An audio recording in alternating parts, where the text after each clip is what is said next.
Foundation for Architectural Research, which has given substance to his various theoretical works, one of which has recently been translated and is available in paperback under the title Supports, an Alternative to Mass Housing. John is particularly well known to AA audiences, having lectured in this room and in more scruffy places in this building over a long period of time. And his lecture tonight will be entitled The Limits of Professionalism. His theme, I believe, is very much a part of his current concerns and is perhaps aimed at some of the activities which are going on in the school at this moment in time. Professor Habraken is here as the first guest of the John Dennys Memorial Fund. The trustees of this fund include Nicholas Dennys, son of John Dennys, Nigel Farrington, a partner in the architectural practice, and Michael Tree, a close friend and colleague from the old AA days. The fund, which is in the process of being established, has been suggested by friends and colleagues and former students to commemorate John Dennys's long-standing interest and involvement in the educational activities of the school and of his service to the school and association. And I shall now quote from a tribute in the Architect's Journal, dated September 5th, 1973, shortly after his death, while on holiday in Greece with his family. Quote is as follows: "Outside his practice, John Dennys devoted many hours to the AA. From 1952 to 1960, he was on the teaching staff. From 1966 to 71, he was a member of the council and had the onerous task of taking on the presidency in 1970 at a time when opinions were very divided on the best future for the school after the Imperial College scheme had collapsed. Under considerable strain, he managed in the end to reconcile the many and various opinions of staff, students, and council members. Although being always direct with people, he undoubtedly suffered from his sensitive and kindly nature. It was greatly to his credit that he retained the warm affection of all those who served with him." Roger Cunliffe, former director of the association, in a memorial article which appeared in AA Notes, ended by saying, "John's generosity was legendary, and how many of us still owe him a drink?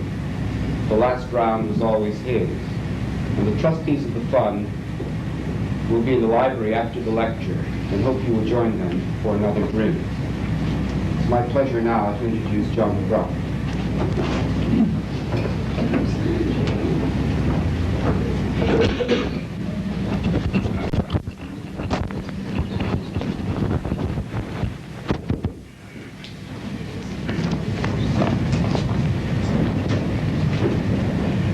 Thank you, Alvin. Ladies and gentlemen,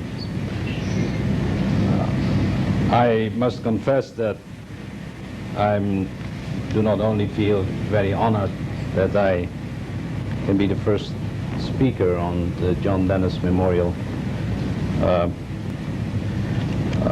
lectures, but that I also feel rather embarrassed by it.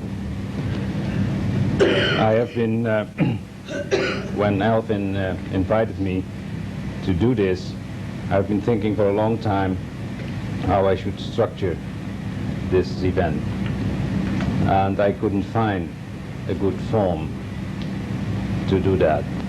I started writing, but then didn't like the idea to writing out loud something that I could have sent you to read. I could have collected a series of beautiful slides, but then again, I always feel that if you want to talk about ideas, that showing slides is not the best way to do that. And therefore, I finally decided to simply to come in and talk to you about those things that I'm thinking about at this moment, and I hope it will be of some relevance to this place. And I do think it is maybe in the spirit of this school to do it in that way. Nevertheless, we are architects and we want to see things, so I brought a few slides. But I am not quite sure whether they have that much to do with what I'm talking about. Maybe they will, maybe they're not. And just as an introduction, I will show a few of them without saying very much about them.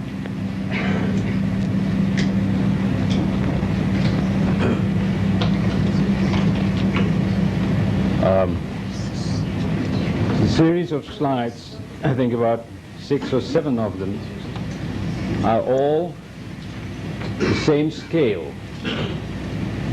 I think that's important about them. This is the medieval center of Amsterdam in the Netherlands as it is today. Black is built and white is not built. It's that simple. This is the 7th century bell around the medieval core in Amsterdam.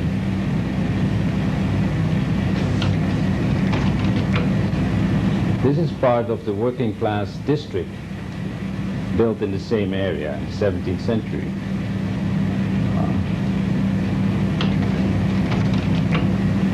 This is part of the early 20th century, designed by Berlage, also in Amsterdam.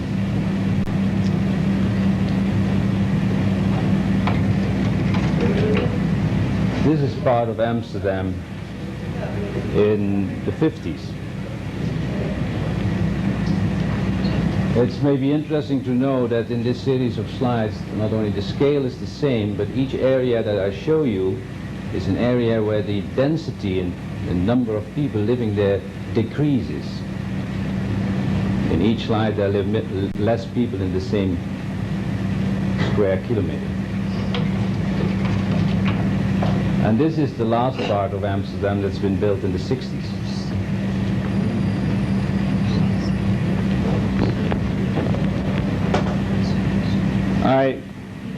Can I have some light? I find myself more and more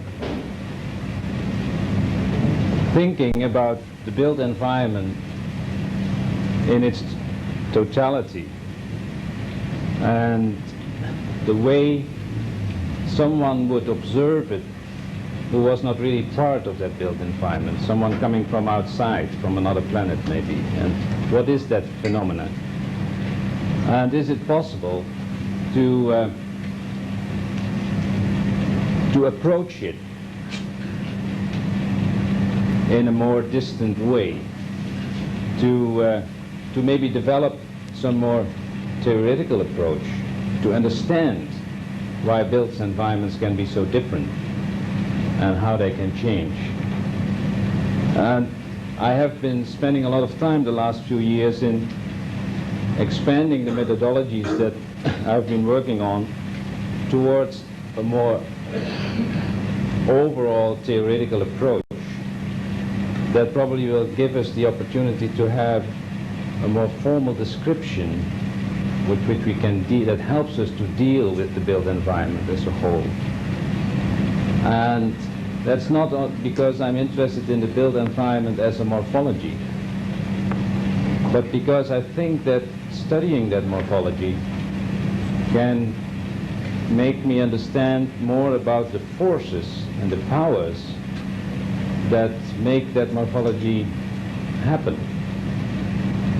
In fact, it is the balance between power exercised by human, by people, and the morphology that is the result of that exercise of power.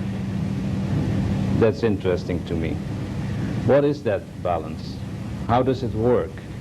Is it possible to find some laws that we can understand, that if power is exercised towards the material world, that we can predict what's going to happen, or that we can say that some things cannot happen?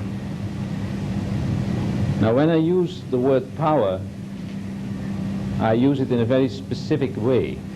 I mean that then power is everything, everyone, every group that can change the morphology, that actually can change the physical world. I'm not that much interested to begin with in the question who is exercising power. But of course that's relevant also.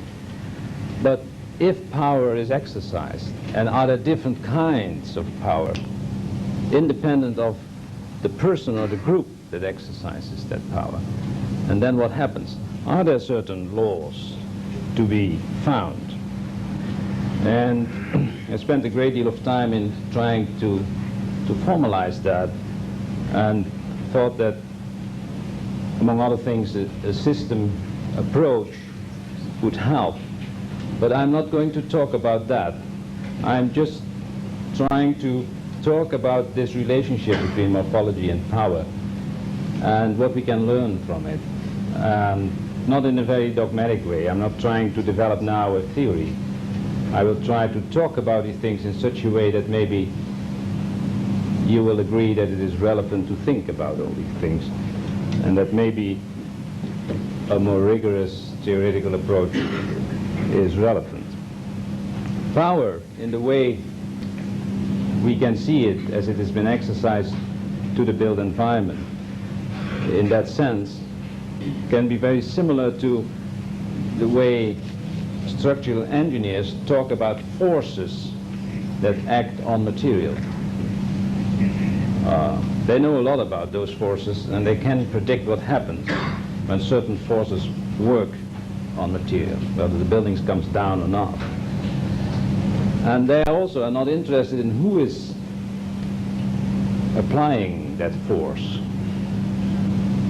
But I can say that if such a force is applied, I can tell you what happens with that building.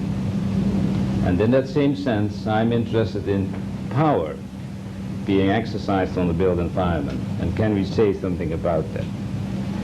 Because I believe that if we understand more about that, that we will understand more about our role as professionals who exercise power towards the built environment, and other people who do that. And that maybe we also can find out something about the freedom we have, or the lack of freedom we have, or the excess of freedom that we have in exerting that power. And if we have that power, we should try to understand what it means. Now, to begin with, there are 2 points, I think, of interest in relation to this.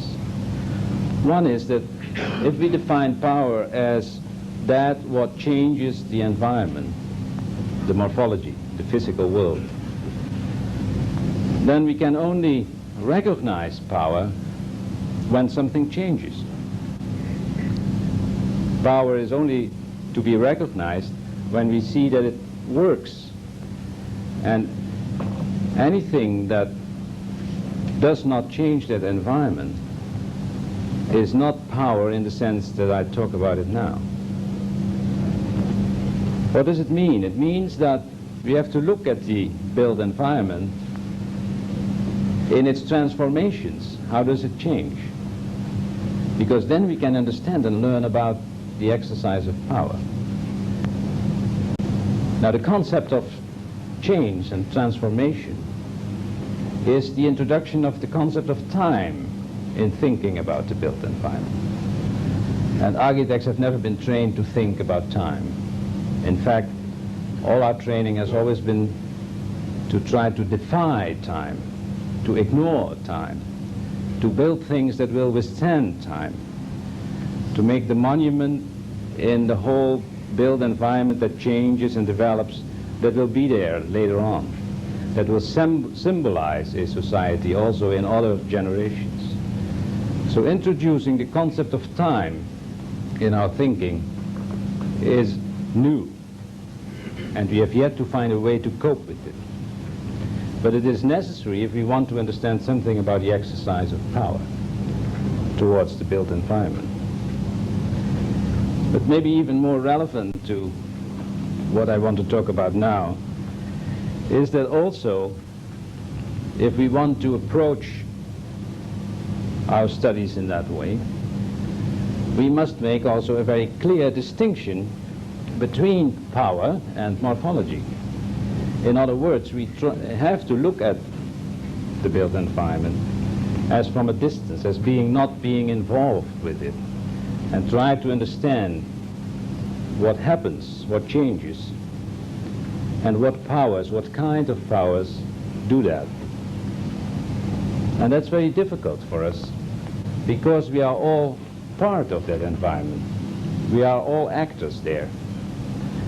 I think that people in, I cannot say other sciences, because ours is not a science, but people in sciences have a habit of looking at phenomena and see again what forces work there without really being involved themselves in it. And our problem is that we are actors there. We are part of the power, and because we act, it's very difficult for us to dissociate ourselves from it. As architects, we look at the built environment as something that we could shape. As an economist or a banker, we look at the environment as, again, something that we can use to exercise our power. As a user, we look at the environment as something that affects us very much. As managers, we look at the environment as a means to manage not only things, but also people. We all are actors. We all are part of it. And maybe that's one reason why it is so very difficult for us to take a distance and talk about the built environment in another sense than our territory to exercise our ambitions. And nevertheless, we all are concerned with what we call the quality of the built environment. And we all say that we are working to enhance the quality of the built environment. Now, if we say that, we have two suppositions. One is that we are there for the built environment, and that the built environment is not there for us. It's very obvious. But maybe sometimes we tend to forget, because we are so much actors, we maybe tend to think that the built environment is there for us. And the other supposition is that we think that we can, by working, by acting, make the built environment better. And it's also something that we never question. Nevertheless, here are two questions that keep coming up to me. And indeed, I think as architects, as one specific kind of profession in the range of professionals who deal with the built environment, we'd better be modest about it. I think that Doxiadis has computed that not more than, I think, 5% or maybe 7% of the whole built environment in the world is there through action of architects. And all the rest is simply there. And I think that if overnight all architects disappeared from this world, there still would be a built environment. And maybe it would be a very good one, I don't know. And we know that there are built environments that we admire very much. And yet there was no architect there when they came into being. It's not only what we call primitive cultures or vernacular architecture that is so much en vogue at the moment to look at. And there we see very complex built environments, very fine-grained, very rich, although the people may be poor, the environment is rich. And those environments came into being and no architect was there. And why should we look upon that as architecture? Unless we should define architecture in a better way. But there are other environments all over the world still growing now, by which architects have nothing to do. It was John Turner who I think was the first who pointed out that what we call squatter housing in the developing countries was not so much slums, but that it was the beginning of the growth of very complicated environments if the conditions would be there that these environments really could grow. And I think it has also been John Turner who pointed out that in fact the exercise of power by architects and other professionals could be really a problem in such environments, and certainly was not always helping.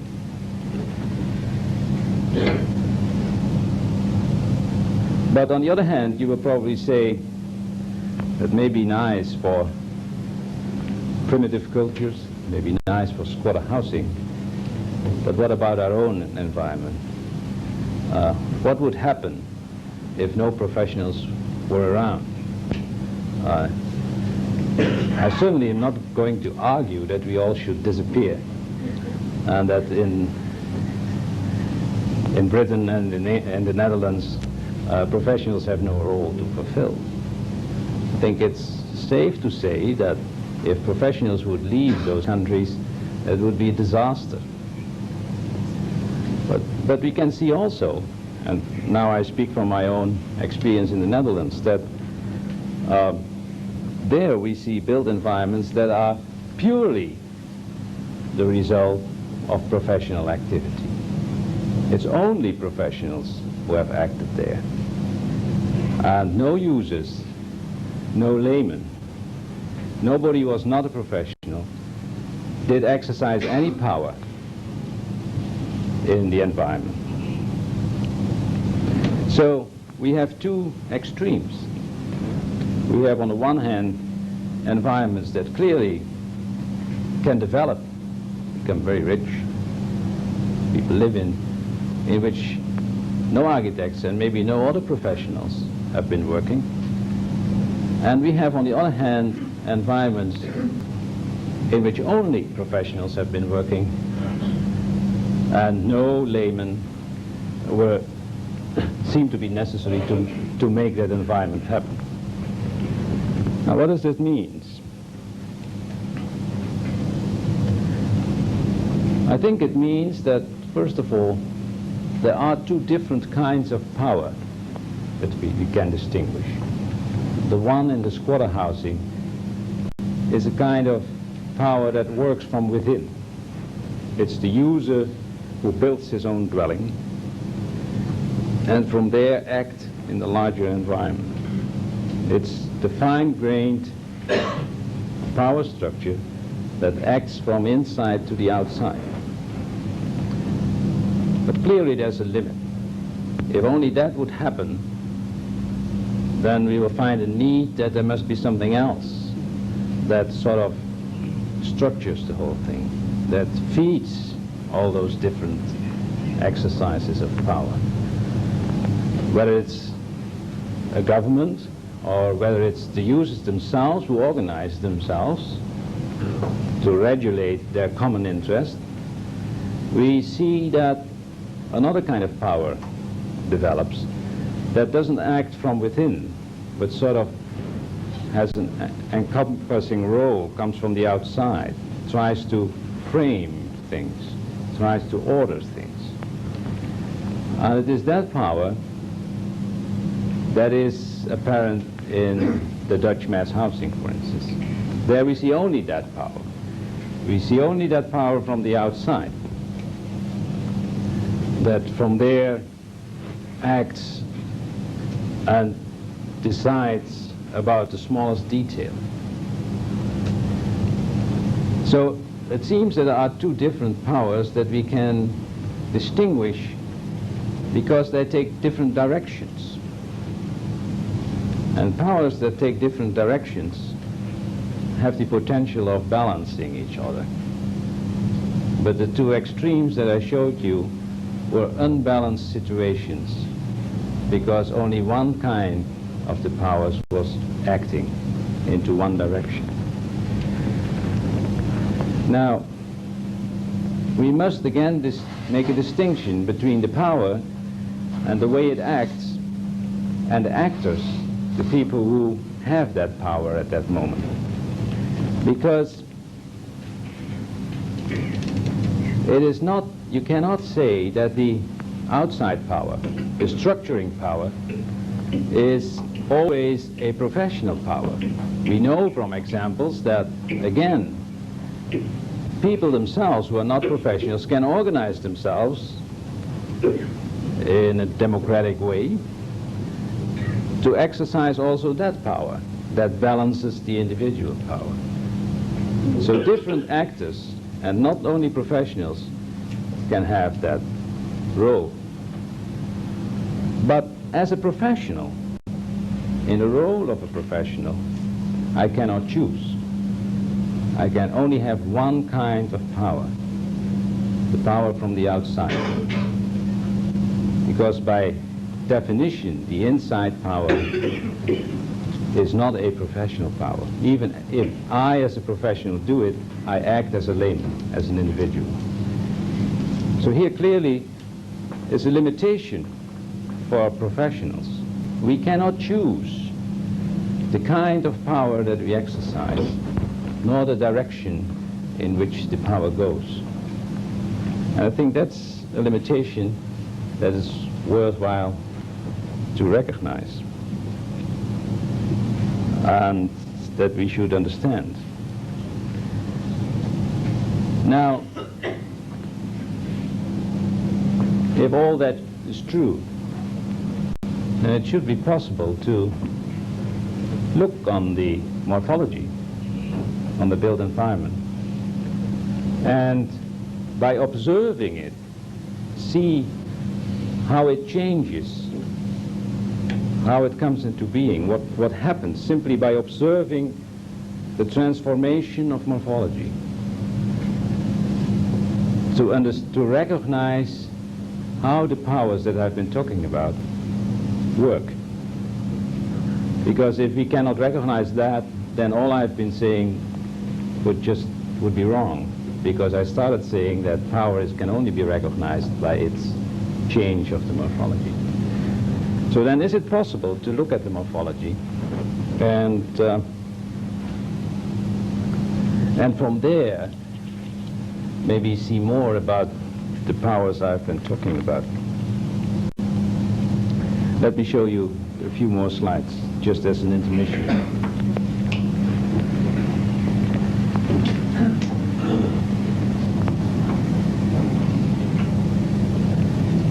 This is a plan of Amsterdam. This is what apparently a professional did to plan the new area of the 17th century. It's almost embarrassingly simple.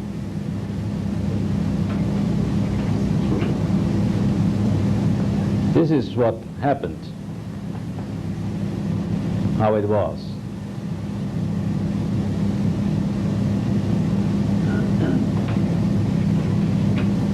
This is what it is now.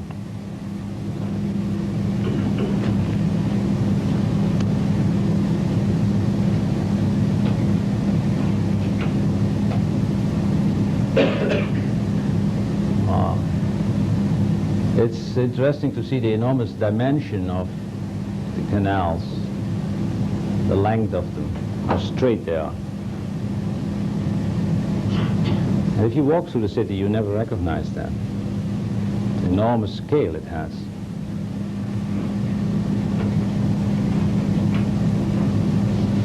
But this is also there.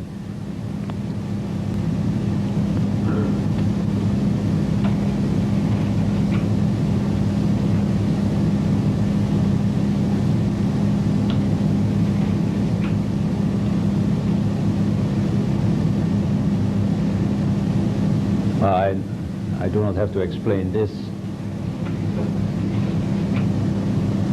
This is the same as the other. It's also subsidized mass housing. But this is newer. This is what's happening now in the Netherlands. This project has just been finished, and it probably will have an enormous influence on the development direction of housing in the next 10 years.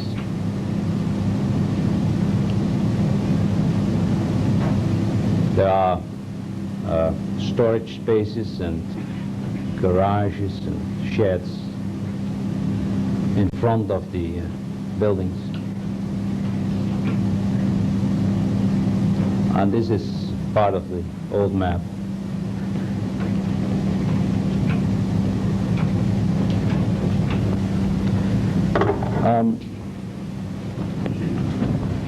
When we observe the built environment, what can we see, and what does it mean in terms of the powers I was talking about? Can I have some? One thing we can see in new developments is repetition, or if you like, uniformity. The repetition of the same doors, the same color, the repetition of the same floor plans, the repetition of the same flower beds on the same corners, the same streets, the repetition of the same blocks, and so on. And we all know that. And we all have asked why that should be like that. In fact, the monotony of such environments has been criticized in an almost monotonous way.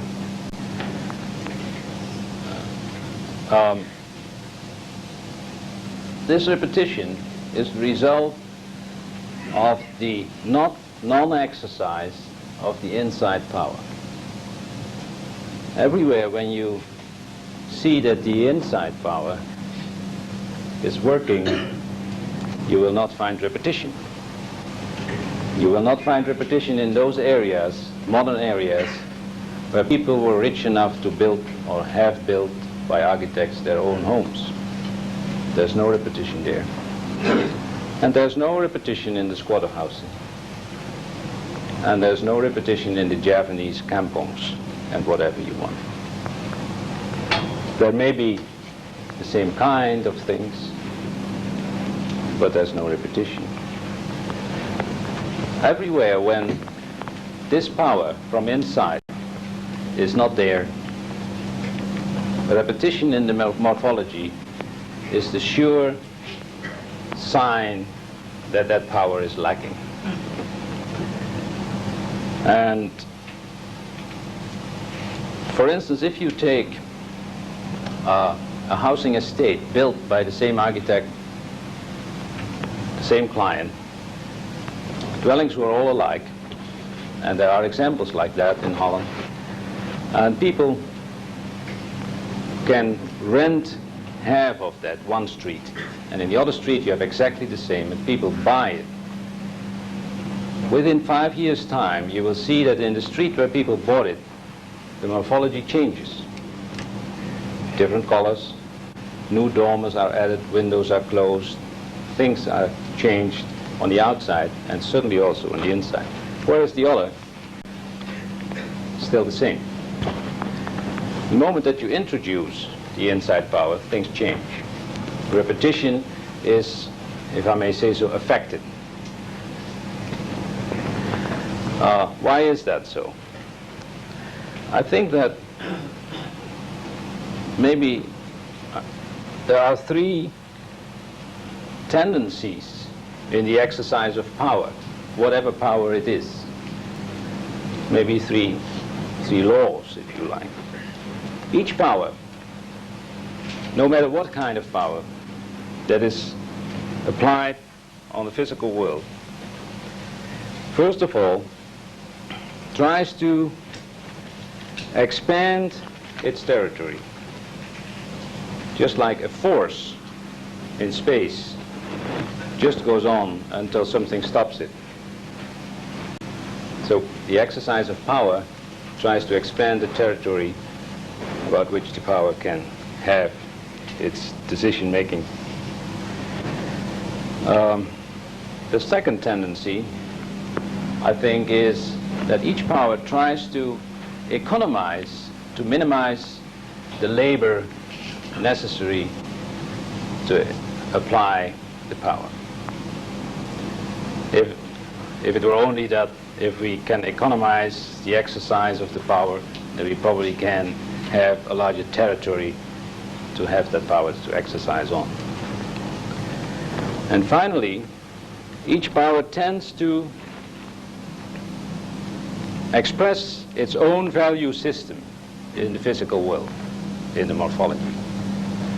In the sense that if I can exercise power, that then after I have done so, the morphology reflects better my value system than before. Each power in its exercise tries to reflect, to make the environment reflect the values that that power thinks that that power has. Now, if we take these three tendencies, expansion of territory, economizing of labor, and imposing of values, then the repetition is a very understandable result if the outside power or any power works. Then it is much easier, if you have to do a lot of things, to repeat it than to do simple things that are different each time. It is the economy of the exercise of power. If you have to design 100 dwellings, it's simply easier to repeat one than do 100 if nobody stops you.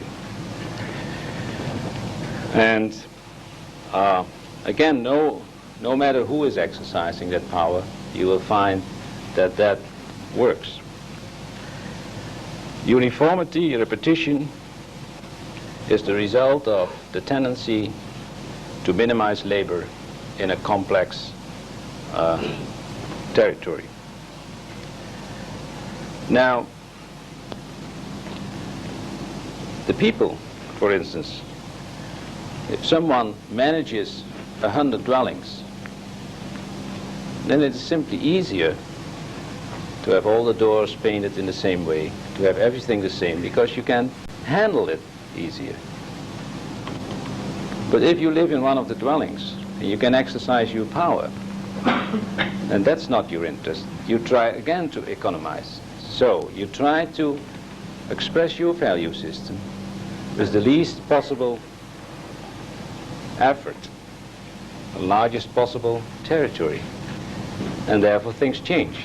And therefore you will be doing something different than your neighbor, because you have different value systems. But because the value systems are not that much different, there probably also will be similarities. And you'll probably take a good idea from your neighbor and copy it, but in your own way. So it's the three same tendencies that work, but again, they work from different directions. And therefore the result in the morphology is different. I think it is clear from this example that therefore the question what is good or bad is simply a relative thing. What is good from the outside power is not good for the inside power, and the other way around. How can you design a good dwelling? You cannot do that.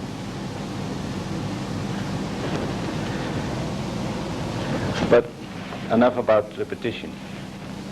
There is another question that can be raised if you look at morphology. Why are sometimes streets straight and other times streets are crooked? We look at that, we'll find that if someone has to make decisions, large decisions in a short time, like the expansion of Amsterdam, the easiest way the economy of labor is to make large, straight canals and streets. Simple reason that it's the shortest way to come from one point to another. It's the easiest thing to do. But if an environment grows, so people will walk along paths in a territory that is not straight, not flat, and have different interests, and someone starts building a house and someone else starts building a house, it will be extremely exceptional if the streets would be straight. Because then again, it's easier, simpler to have them crooked.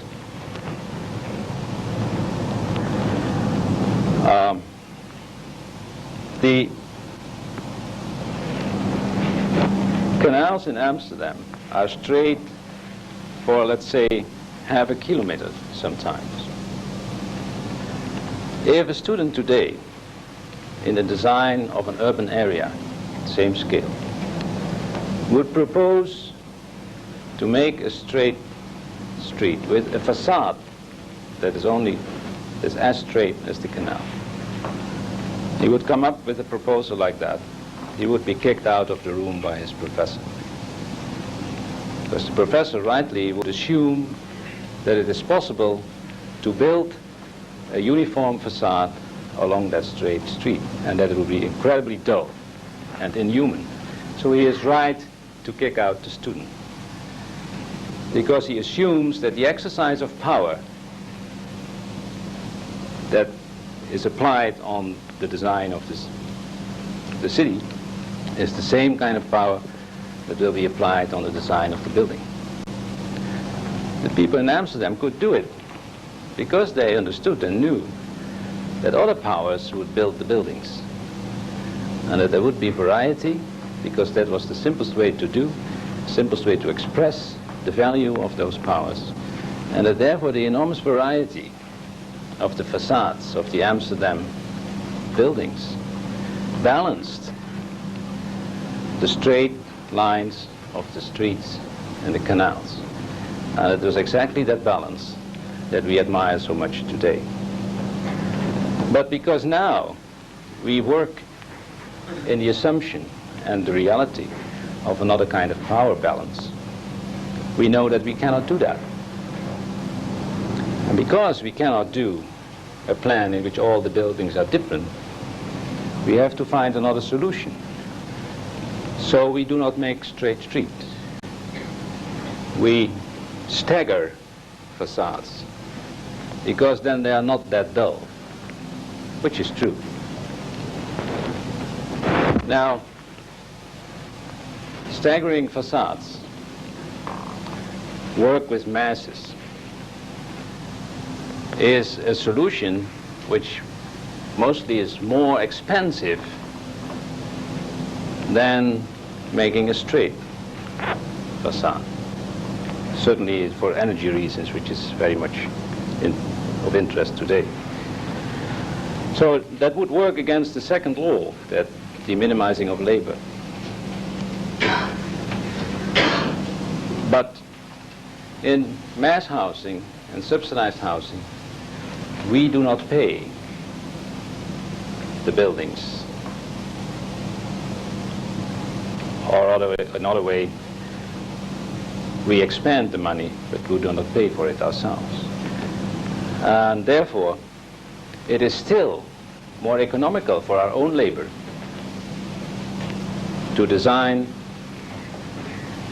the staggering facades and have the society pay more to solve our problem, because it takes less energy to do that than to change the power structure and allow people to do something. But we have found other solutions for that architectural problem.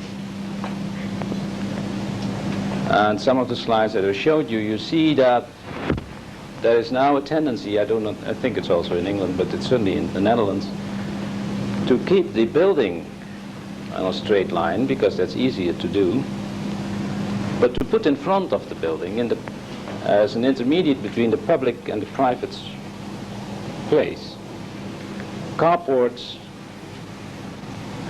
little spaces for storage and so on.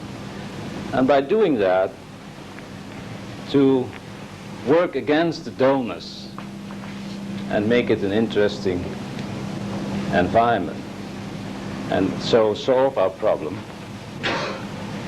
And because that is easier to do, cheaper,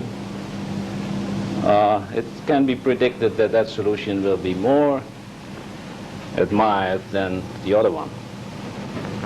In fact, it's very much en vogue at this moment. And the only thing that one can say is that if we look at environments where the inside forces work, you never see that. You never see people putting private parts of building, workplaces, storage, in front of their houses. In other words, you never see them use parts of their territory as a semi-public area.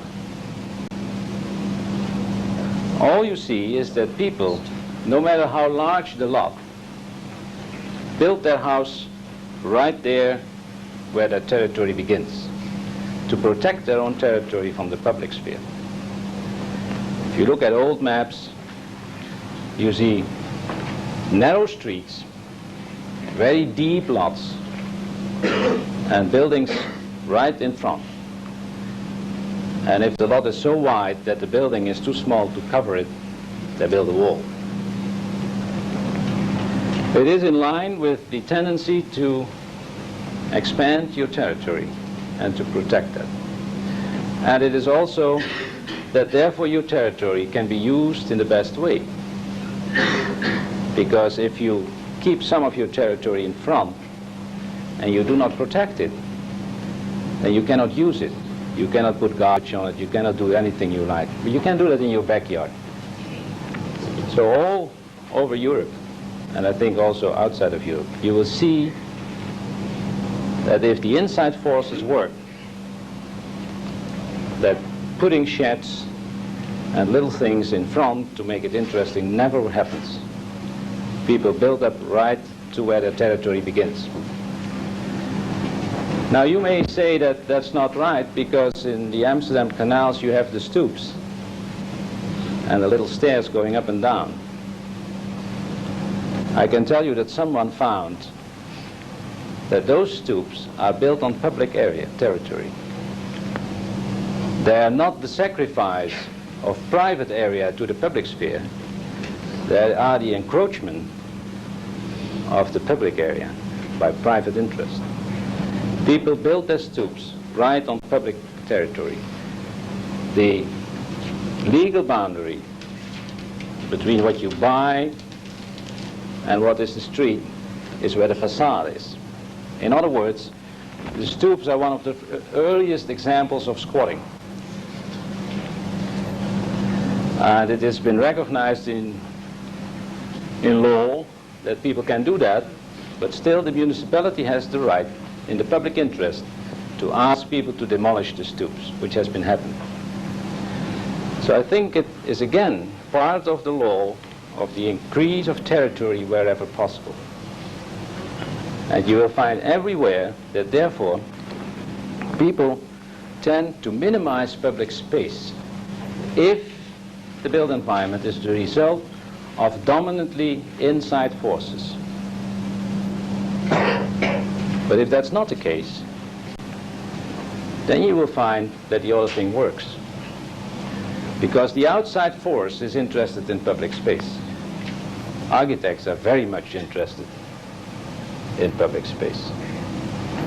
And then you can see, I think it can be proven, that the amount of effort spent by professional designers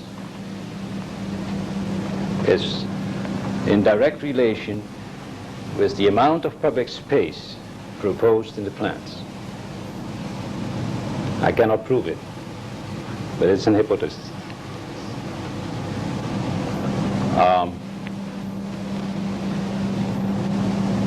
And that was the role for the architect always, to enhance public space, to represent public space, to make public space better.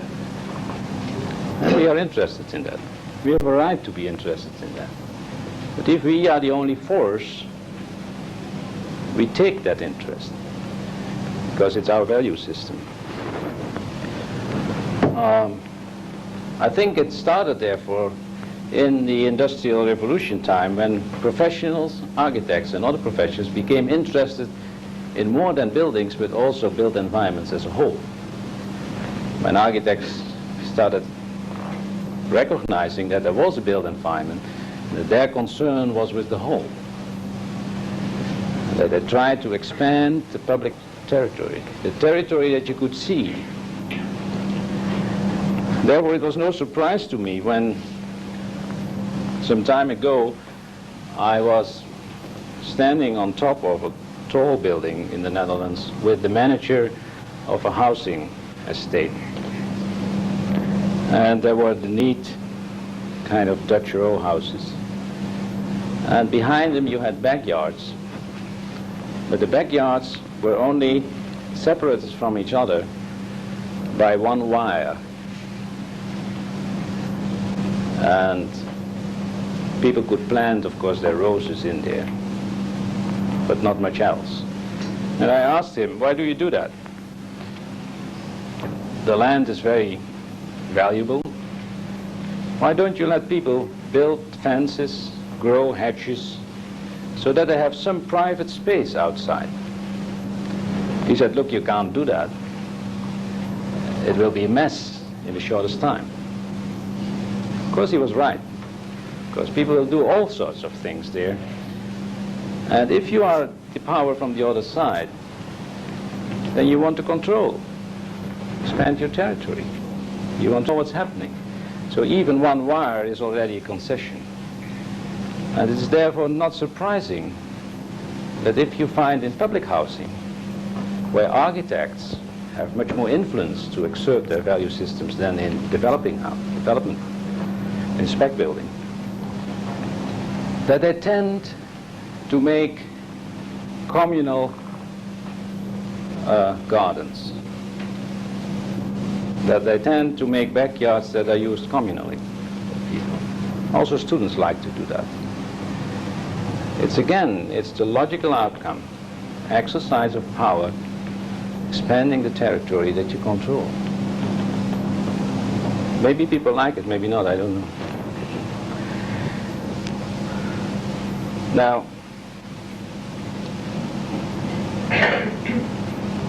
I have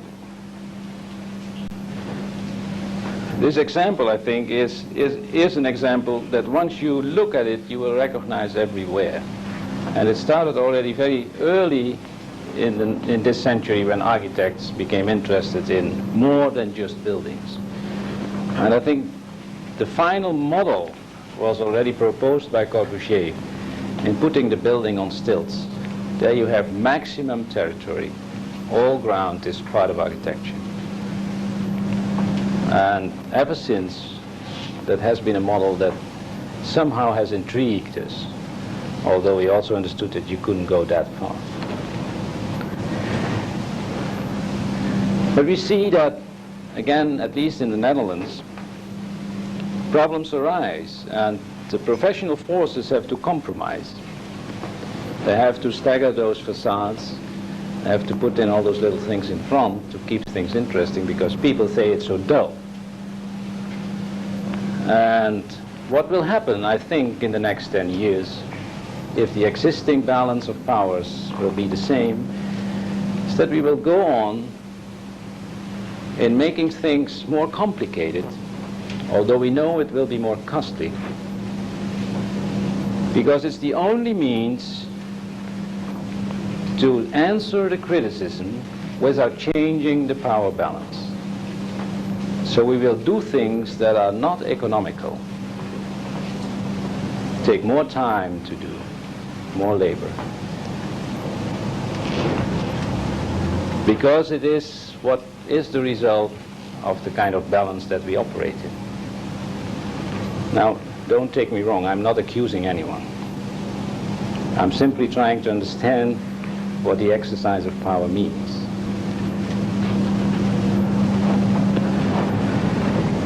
We see also that in other countries that are less advanced,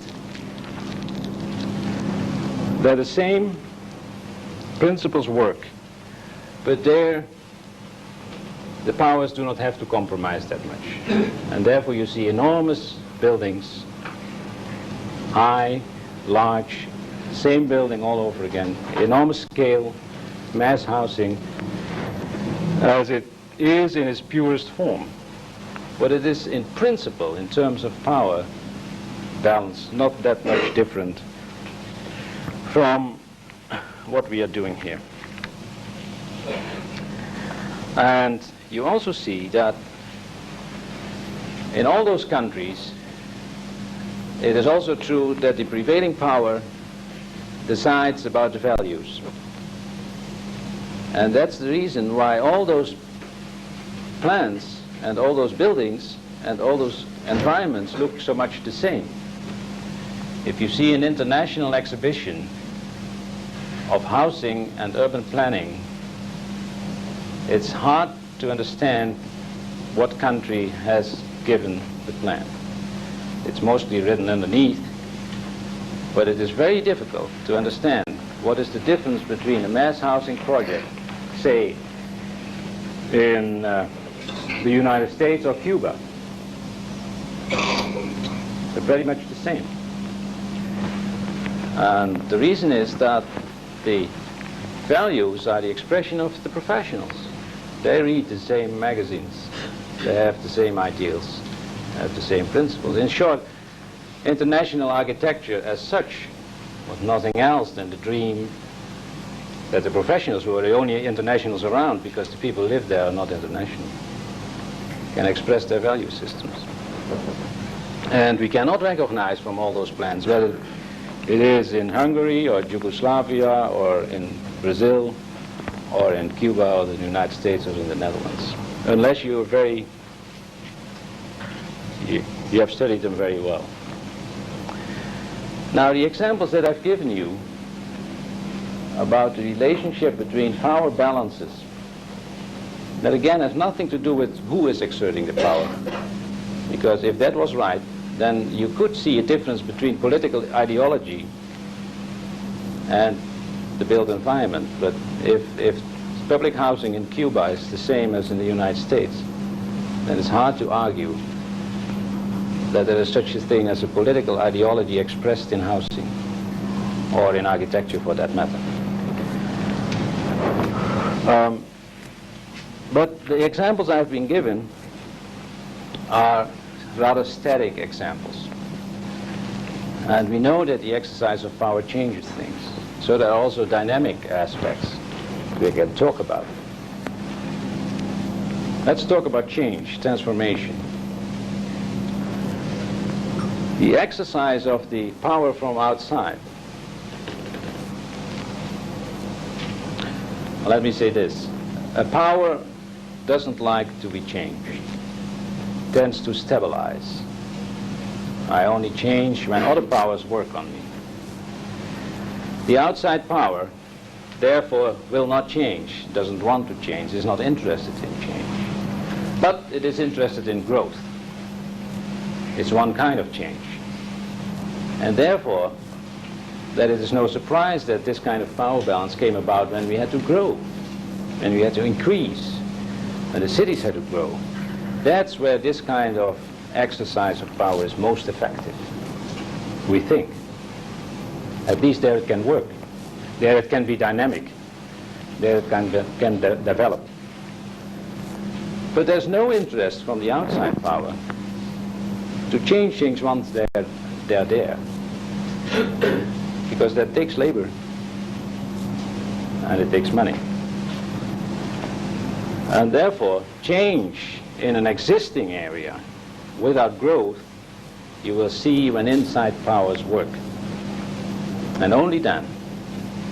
And therefore, an environment can be dynamic without growing in those areas where the fine-grained inside powers work.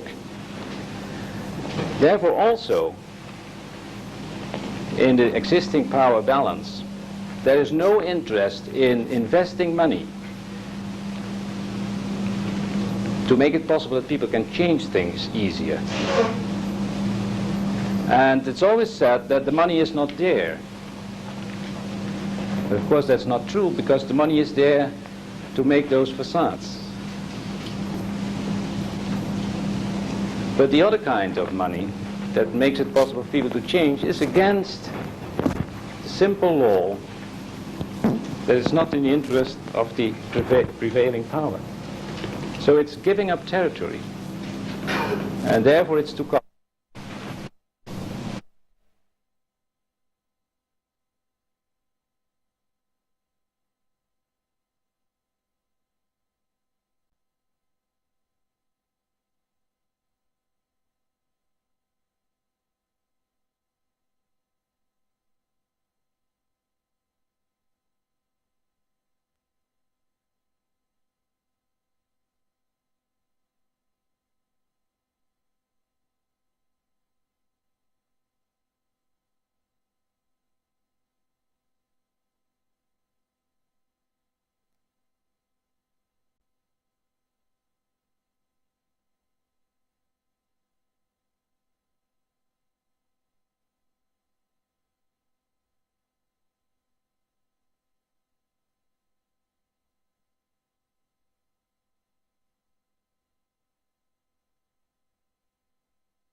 This is the University of Eindhoven.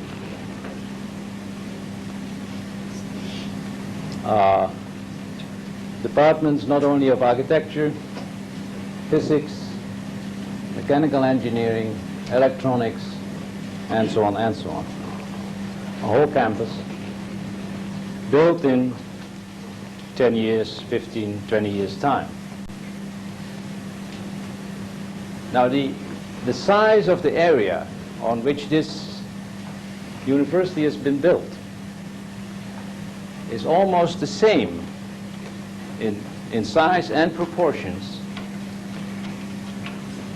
as the city of Delft within the medieval boundaries that you see on this.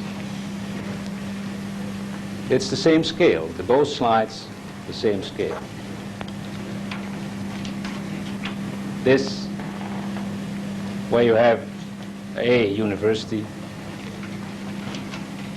there you have a city, 3 marketplaces, 5 churches, and a university, and a lot of other people. Can I have mine? Now, of course you cannot compare Versailles with Paris in the same time.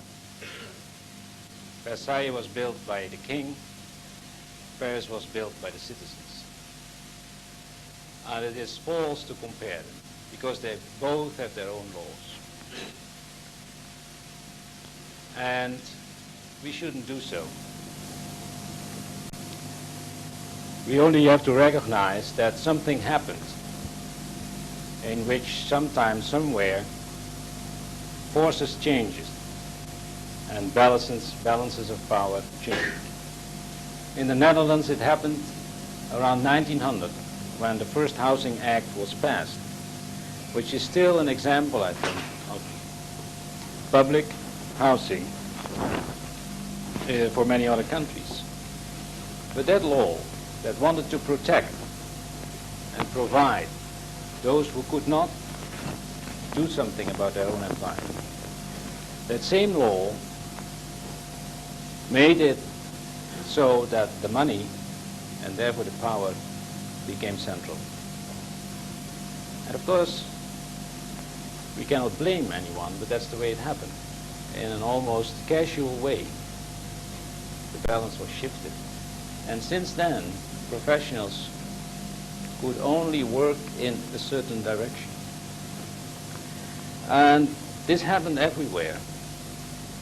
And again, I've named Corbusier several times because he is such a great architect, because he expressed so well the values of an area that we are talking about now.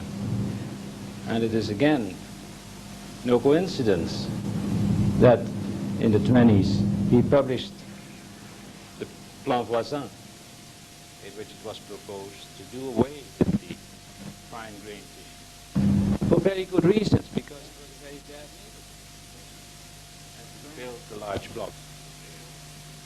Again, it is symbolic, but the power balance already has shifted, and what he did was simply the logic architectural result that he, as a very realistic person, understood. Now, therefore, if you like the slide about Delft, if you like integration of functions, if you like change on small scale, if you like action of different peoples, if you like different value systems expressed in the course of time, if you like all that, it's good to know that we cannot make that. Thank you very much.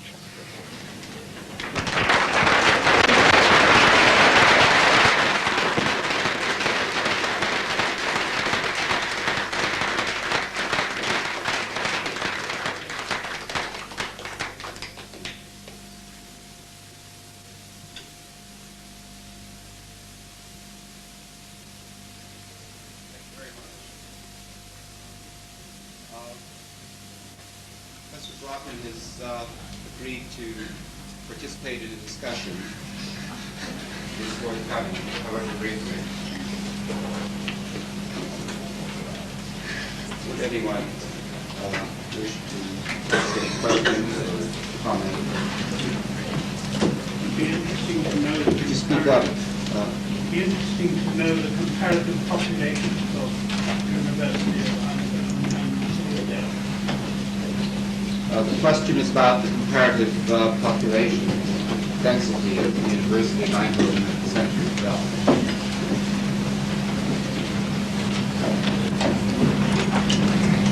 I think Delft is at the height of its history was about 20,000, between 20 and 30,000 people. The university, I think, has 7,000 students. Maybe more interested to compare the square meters. We did some exercise in seeing whether you could add something. Of course you can do that on paper.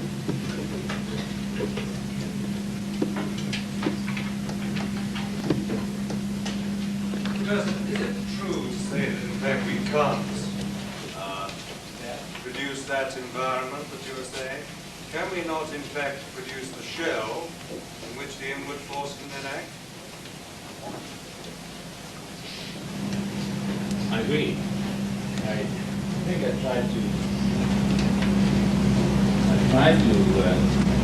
suggest that it should have been clear that what we call a good environment is balance of these two things.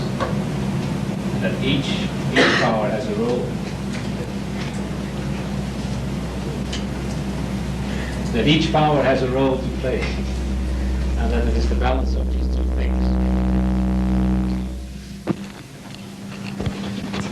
And that therefore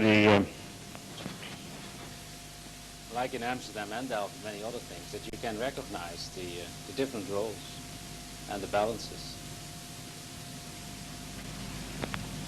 Do I agree with you?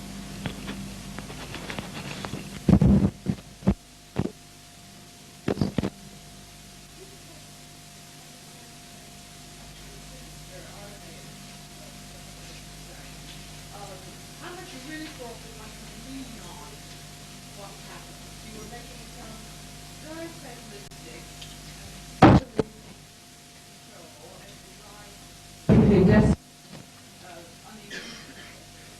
And I wanted to what extent chose to take. And on the other hand, what extent a kind of relationships between waiting and the way the next generation.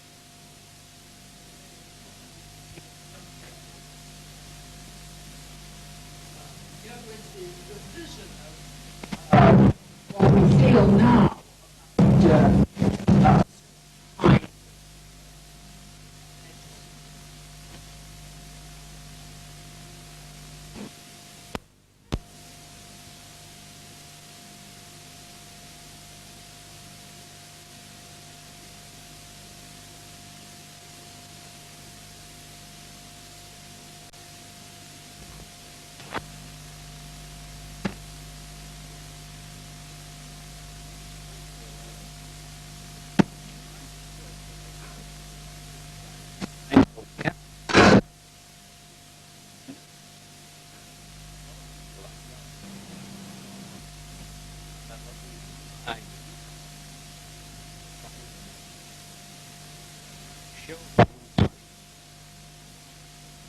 We're trying to do that it's not an architectural problem. There's another problem.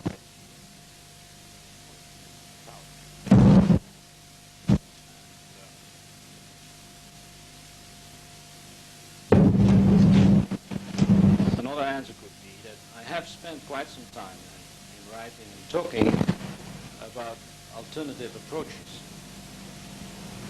and that therefore I maybe could afford now simply try to observe.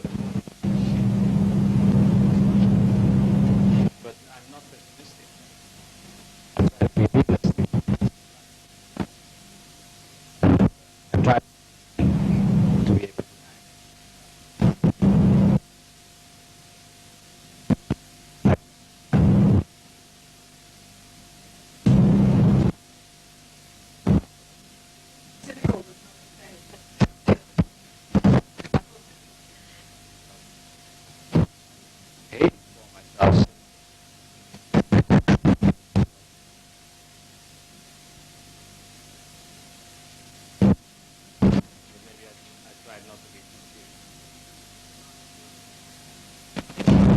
in the last year or so, the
Nobody could show, I think,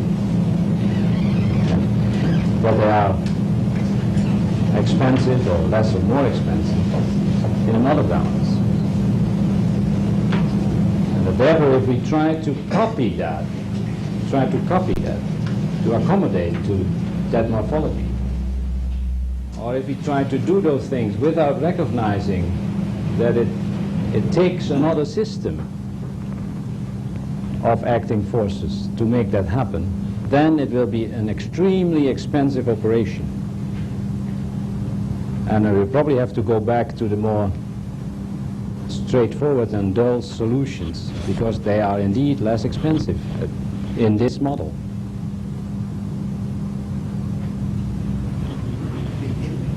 The internal powers that you were talking about are most effective in the housing world, where the occupants have permanent or semi-permanent terrestrial rights, as it were. In big institutions like educational institutions or work institutions, the internal powers are practically non-existent because the people have limited rights over the land, as it were. Can you see any way in big institutions the internal powers can be fostered? I'm thinking in particular of the fact that whilst my neighbour has said building is reduced in Western Europe and in this country in particular, but there we have in the Middle East vast funds of oil money which is being put, not always with a great deal of thought, into the building of very large institutions, and they appear to have learnt none of our lessons, and we find ourselves incapable of teaching them. Have you anything to say on this problem, the big institution and the occupant who has very little long-term rights or interests? I don't think I can handle that question. I think that big institution has something to do with what I was talking about. And but then again, if you think of large organizations, of very complex organizations that spread on a large territory, I think there are examples of such organizations without a reflection in the physical world, in the morphology, as we see it now. You can even, in a more direct way, build very large buildings for such institutions in another way.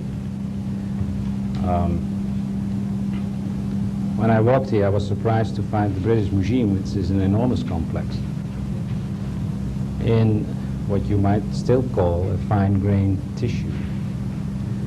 There, the tissue was there first, and then someone fitted it in and recognized what was going on. Now we do it the other way around. And the University of London is very busy doing that, and we can see the results. I think that because we have operated so long in that one-dimensional exercise of power, if we completely unlearned how to deal in the fine-grained exercise of power as professionals, as has been done throughout history. People build enormous cathedrals, enormous palaces, enormous public spaces that were indeed a very good balance of what was already there. But if that is not there, what do we do? If we first have to create the environment that we have to react on, you're in a strange kind of game. And we've never learned the other game. I think that's our dilemma.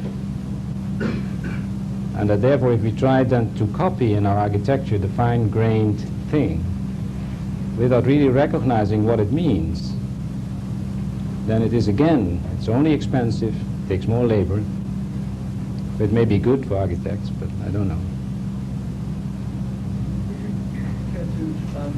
Related to this point, you said earlier that the staggered facades, although it fits this internal power structure, is against the second law, as you put it, of minimizing, of economizing. And you said that this is done, however, because you can't afford not to do it. It takes It is more expensive, but it's, you can't afford to change the power structure. He went on later to say that although we'll do anything, however uneconomical, to protect the present power structure, it will get more and more uneconomical. Would you like to expound on that? You suggest a point at which the two lines of the graph meet, so to speak. Well, maybe that is the optimistic note in what I said. Because we try to accommodate, because apparently there are forces that ask for more variety, less dullness, other kind of scales, and so on. And we recognize that. And we try to accommodate in such a way that we can answer those forces without really giving away, changing the power down. And therefore it is not economical. Your subject is the limits of professionalism, and you explain very clearly to us what you mean by inside power and outside power. Here in England, the profession is being strangled by bureaucratic control. Before we can build anything, our plans have to be inspected over and over again, changed and criticized. And all the imagination which has gone into the original design is destroyed by this process. Architects, I suppose by their very nature, have to be observers. And so in a sense they're neither outside nor inside. But there's a tendency, because of this frustration and this bureaucracy, for many architects to wish to get inside. And I think this is happening more and more. Do you think that's a good thing or bad? Well, of course I think it's a very good thing, and I agree with you that many architects try to get inside. But you can't. Because you are a professional, you're outside. But you can deal with the inside forces. And what we really try to do is to find those inside forces that we can directly deal with again. But they are no longer there, because they are not recognized in the whole process. And I'm really not interested in what you're saying about architects having to deal with other professionals who take all the nice things out of their proposals, because that's a dialogue between professionals. And even if we would have our way, we would not solve the problem. We would maybe have better architecture, whatever that means. Sounds like fitting note. Thanks. Sorry, there's one more question. Would you one more question? You suggested that one could determine whether the power was inside or internal or external, depending on the nature of the development. I wonder, is this necessarily so? If one could take the postulate of the present situation, you suggested that where there was internal power, you had variety.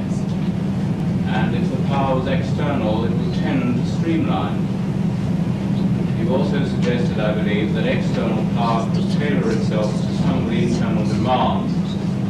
Wouldn't you, in fact, get exactly the same effect if external power was playing its own game, as I suspect it may be at present, where there is an excess of resources or skills in relation to the need, so that external power has either the alternative, providing the variety, almost in fact to mop up available design power, or alternatively, to play the other game, which we're getting pretty good at, to mop it up in the bureaucratic process, more legislation, more checking, more control, more playing noughts and crosses with each other. I wonder, can one from the end result necessarily recognize where the power in fact had lain? I think we can if you look at the built environment in the way it transforms. If you look at the built environment as a static thing, you will not see anything. But as I said, exercise of power is recognized by the change of the morphology. So what one really should do, if you would develop a methodology on the basis of what I've been saying, is really look at change, how things change. The example that I gave of the two streets, for instance, tried to do that. And it is even, again, I've just been suggesting problems that we could look into. And I'm certainly not yet in a position that I could propose a more formal methodology, although I may be interested in that. But I think it's also true to say that, of course, what I said was simplistic in the sense that inside and outside is a relative thing. And that each person, each party that exercises power will find himself somewhere outside something and inside something. So it's, of course, a much more complex game. But the one thing I try to stress is simply that the generic first inside power, which is the user in the house, it's got lost.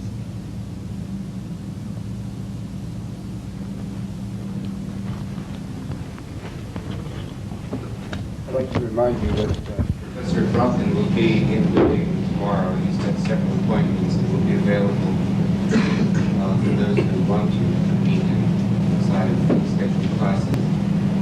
And thus, trustees and friends of the John Dennys Memorial Fund are to await you up in the library where some drinks will be served. And if there are any further questions, close up. Perhaps John will fill these in. I'm sure you'll join me in thanking Professor Habraken.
Last night, the first John Dennys Memorial Lecture was given at the AA, and Professor Habraken gave the first address, and he's now very recently appointed to MIT as the professor in the School of Architecture, and he's come along this afternoon to talk to us for a short while about what he's been doing since the early 60s.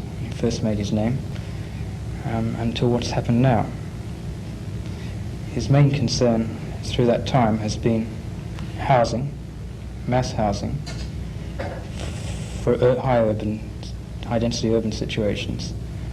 And he is one of the innovators of the youngest generation of architects, and has done an enormous amount of work in building structures for high density urban housing.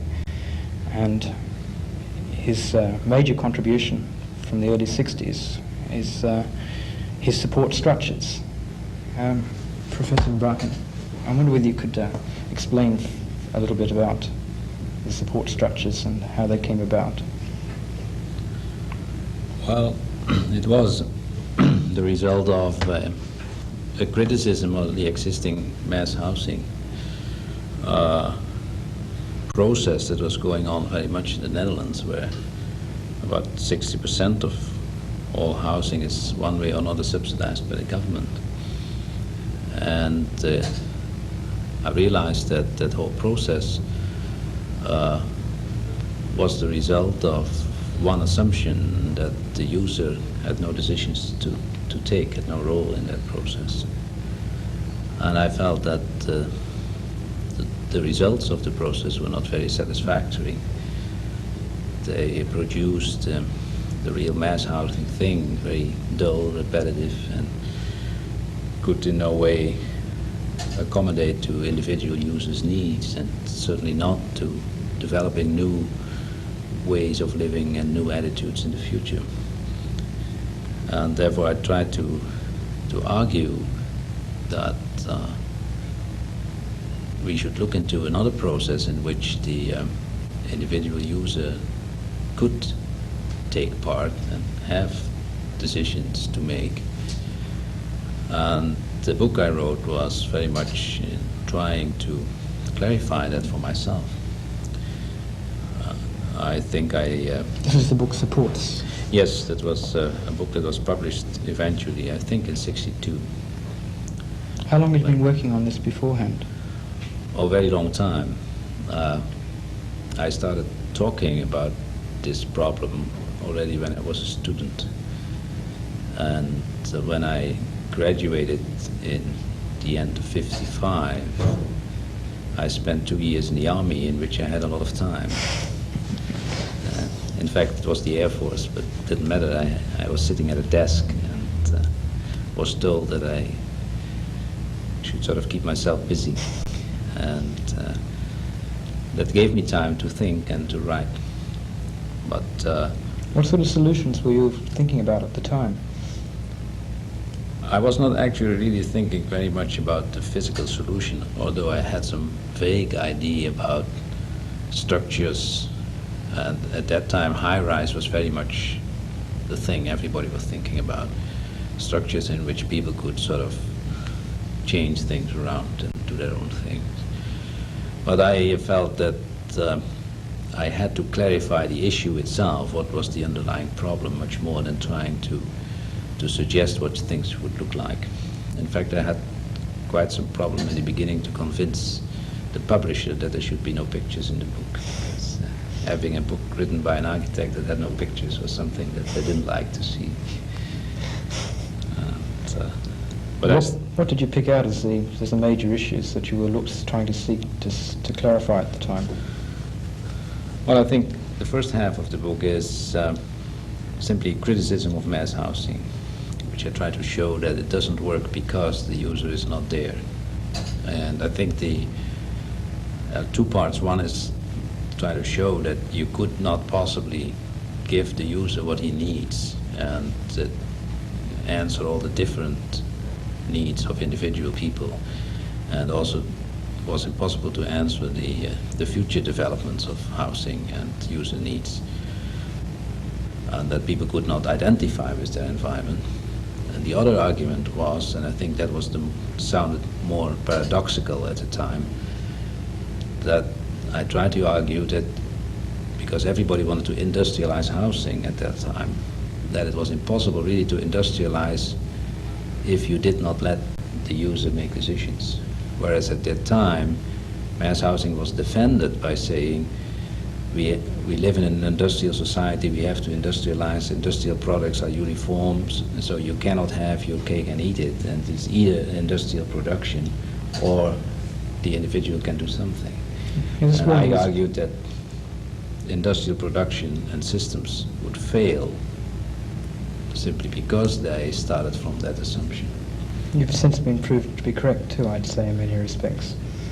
I think there are more people who agree now than at that time. At that time. Yes. And what did you propose then as a theoretical solution to the problem of trying to provide flexibility and an industrialized housing system? Not so much a theoretical solution. I tried to conceptualize, I put forward the concept of support and detachable units.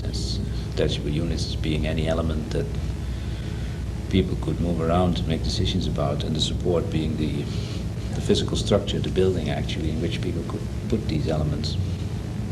And I felt that by having these two words, that there was a link, a bridge on which one could work to and try to design supports and implement the idea. I gave a sketch in the end of the book what it could look like as some kind of compromise to not making too abstract. Of course, that helped, I think, to sort of focus people's ideas. On the other hand, it's of course also the most outdated part of the book, because at that time it was different from what we do now. Yes, paralleling the work that you were doing at the time, there was Archigram and the Metabolists and several other groups throughout Europe were fantasizing on a very similar idea, which has now become, thanks to Einar Banham and many others, called megastructures. How do you feel that your work related to what else was going on in Europe at the time? Well, I can remember that at that time, I think it was around 65 that I myself, I think rather lately, discovered their Archigram and saw the first publications, which I liked very much, because at last there were people who didn't take all these things that much seriously, and at the same time had a message to bring. And the kind of strip story format in which it happened, I liked very much. At the same time, you had, for instance, in France and Germany, several people who were designing and proposing megastructures. And in Japan, you had the metabolists, and all that happened, I think, in the early 60s. I, at that time, felt I could understood that it happened. At the same time, I felt that I didn't agree with all that, because I thought it was too much an architectural approach, trying to once again to show what the world should be like, how it should look, and that it also was very much part of an interest with technology, which is okay, but then directly translated in architecture form without really addressing the issue that was suggested, that people could do something. In fact, it made me try to avoid the word flexibility as much as possible. Because of the architectural connotations that it carried with it? Yes, and of course also that if you wanted to be realistic, that you knew that these things never could happen, because it was another way of organizing the world from one point of view. And I was much more interested in really what could grow out of the idea that users could do something, and that I felt very strongly that we should not try to anticipate and impose our own architectural ideas on that. Yes, what led you into this position of being somewhat in opposition to the visionary aspect of architecture? I don't know, maybe because I do know that you're quite a realist today. I don't know what I am, but I felt that at that time that it was too easy to do that. Maybe it had not enough intellectual challenge in it.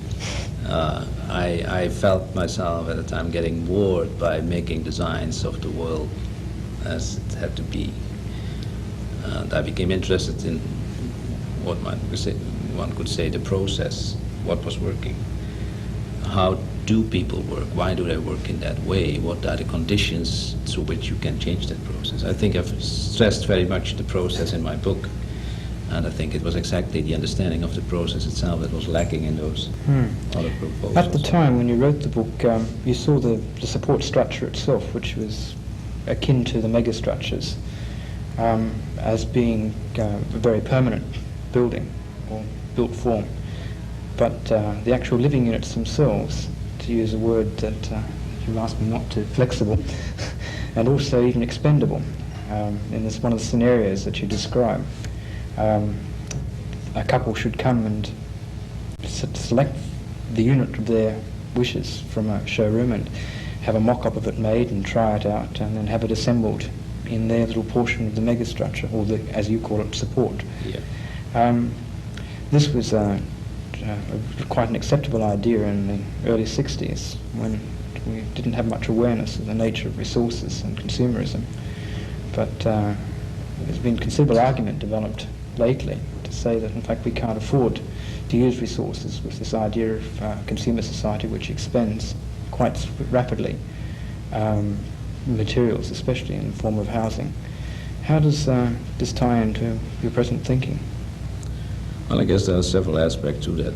first of all, the way I described it in the book was again very much part of that time when we all were sort of fascinated by industrial production. Yes. And I think that I had very much in common with the people who did the megastructures, that we were always looking for ways of using industrial production. And that therefore that consumer aspect that's very much apparent in the illustrations that I described is there. As far as the aspect goes from, I mean, I wouldn't describe it that way now,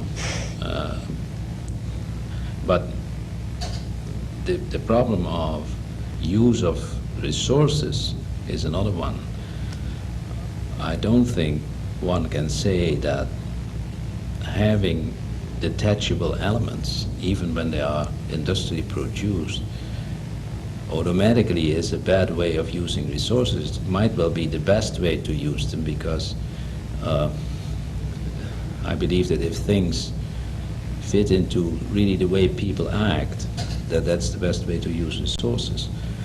But that it has or can have connotations of consumerism, or of trying to stress the idea that you have to do things away and take the newest thing, the kind of society that just throws away things because it's no longer interested and wants the new thing, is of course also there.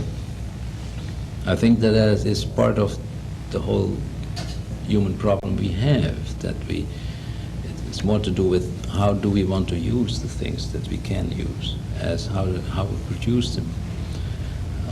Because it's of course possible to sketch out the same principle and in such a way that things are used over and over again in different ways for a long time, and that because they are changeable, you can use them longer and in a better way than if you have something that you have to demolish when you want to change something and then do away with the materials and resources. So I think this thing is much more complex, and that the question whether it will be a consumer kind of model in the society, or whether it will be something in which things are produced that people can handle themselves as sort of used in a long time in different ways and therefore add to the environment more. It's much more to do with the attitude of people than with the actual concept itself. And I think that can be said of most of products of industrial production. Yes, last night in your speech, you actually suggested that that there may be some changes being undergone in our society at the moment in that direction. You were talking about professionalism, but you were only using that as a very loose opportunity to get into a discussion about the nature of the morphologies of cities and how they're changed. And you were talking about internal and external power. I wonder whether you could mind explaining that a little bit, and possibly we could develop that in respect to some of your earlier work. Well, in fact, I think one always talks about the same thing, and talking about the user being able to handle his part of the morphology, what we call detachable units. Again, I must stress that detachable units is not necessarily an industrial product. It can be any piece of wood or whatever it is. And another part of the morphology being handled by larger groups of people, or those who represent larger group of people, is actually again saying that you have those two different forces playing. Yes. What the position that you're putting on now is this there is an internal force which is representative of individual or local groups, people within the built environment, and you have an external force which is exercised by the bureaucracy or professions, the state. And I take it from what you were saying last night, the internal force makes itself present in apparent randomness and the chaos, the romanticism that we see in a lot of older cities. And the external force makes itself apparent in its attempt to order the nature of the built form. Yes. If I sort of sum that up, yes. I mean, roughly along the lines that you were saying last night. Well, I would like to make one comment, because I try also to point out that if we talk about forces, we cannot immediately then identify the actors. If there is an internal force, people who act for their own environment, their own dwelling, and sort of they go outside. And at the same time, you need a force that sort of structures the whole thing. That you also find that in groups that work together. You have the individual and you have the group at large. And even in the most extreme democratic model, you will have the group coming together and making decisions about what they all have in common. And that's also that external force. So you always have this balance between... You always have that balance. And I think that as far as professionals go, that the professional is by nature of being a professional only capable as a professional to act as the external force. But it is not necessarily that the external force is a professional. I think we must make that distinction. Yes. And by professional, I have understood that in the English language, the word professional is used in a much more strict form than in Dutch. What I really talk about is all those people who have certain skills and abilities, also the bureaucrat and the banker and whoever it is. And that whole group of people who are in the process because they have certain skills. That's what I call the professional. I think maybe there's a better English word for it, I do not know. Yes, you were saying last night that these forces are exercised in a certain way, which you can see. There were three ways, in fact, in which you described, and each of them establishes. Each force establishes some tension in the built environment and is constantly undergoing some change. And I think the first attribute of each type of force was that it tends to want to extend its territory. So that external force is trying to extend its territory in the public domain, while there's the internal force, which starts from every individual and works outwards, tries to extend its territory within the private domain, encroaching, I assume, on the public. The next characteristic that you suggested was that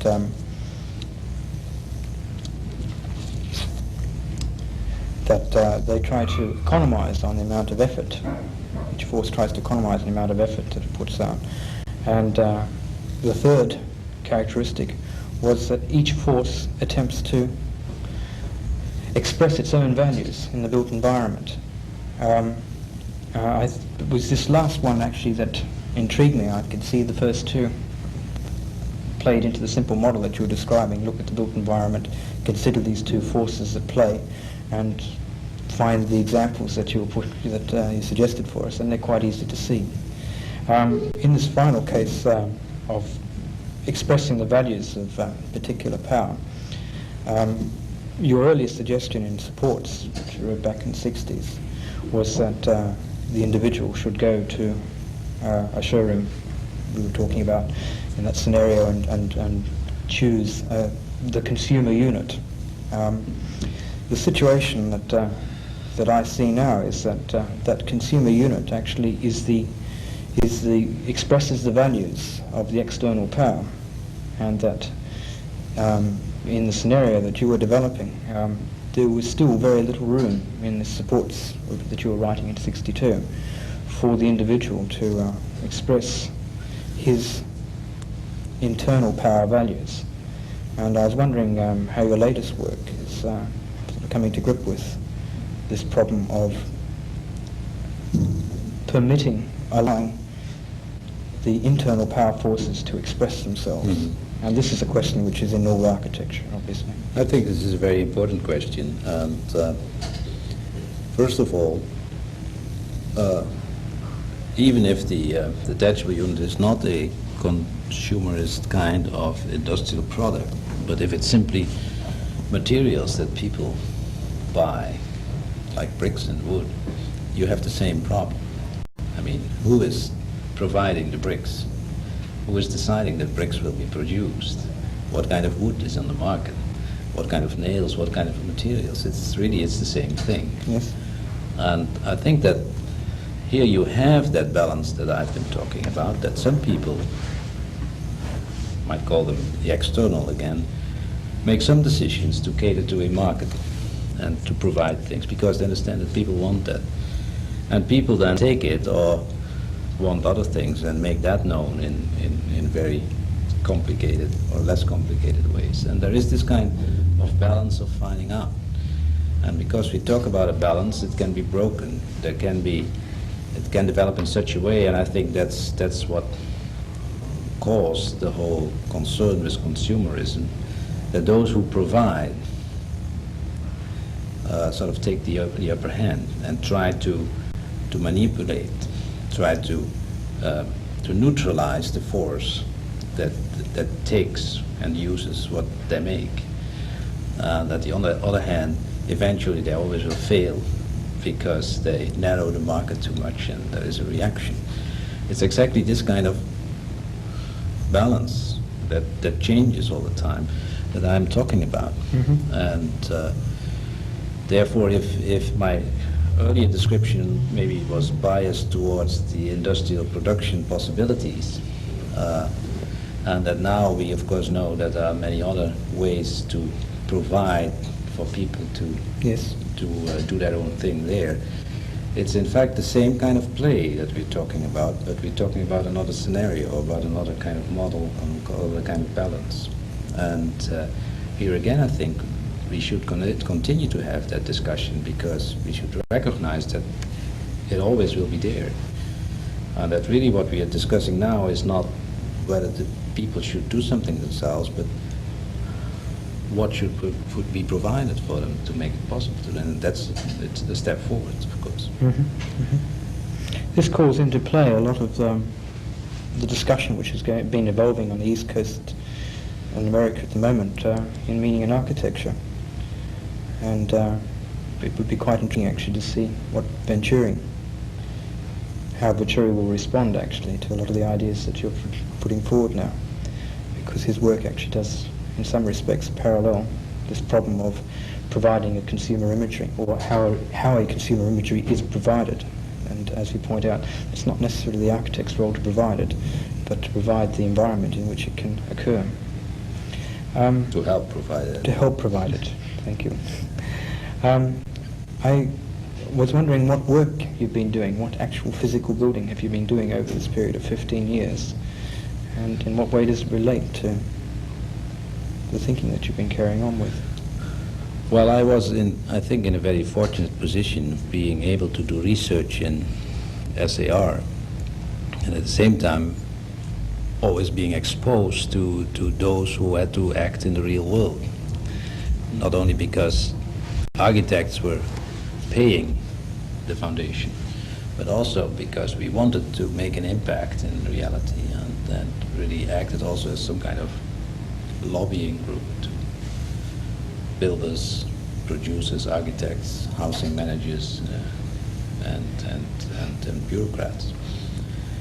And it was not so much specific buildings that we were interested in, as well as in trying again to change the roles that these people played and the things they did. And the result, I think, was in the Netherlands that quite a number of architects used the methodology that we developed, tried to go in the direction that was suggested because they believed in that. That also builders and manufacturers, for their own reasons, came to believe that maybe this was a good thing to do, that products were developed, that pilot projects were proposed and set up and failed, and others were proposed, and finally that some architects succeeded in doing buildings in which they came close to what we all were talking about. So I've never been directly involved with a building. We were very much involved in developing systems or helping other people, consulting other people in doing that. because part of my role was that because we were paid by architects, we were not supposed to act as architects. We were supposed to sort of provide that what architects needed to do the job. So each time when people came to us and said, we want you to do something, we said, well, we can give you a list of people who could do it.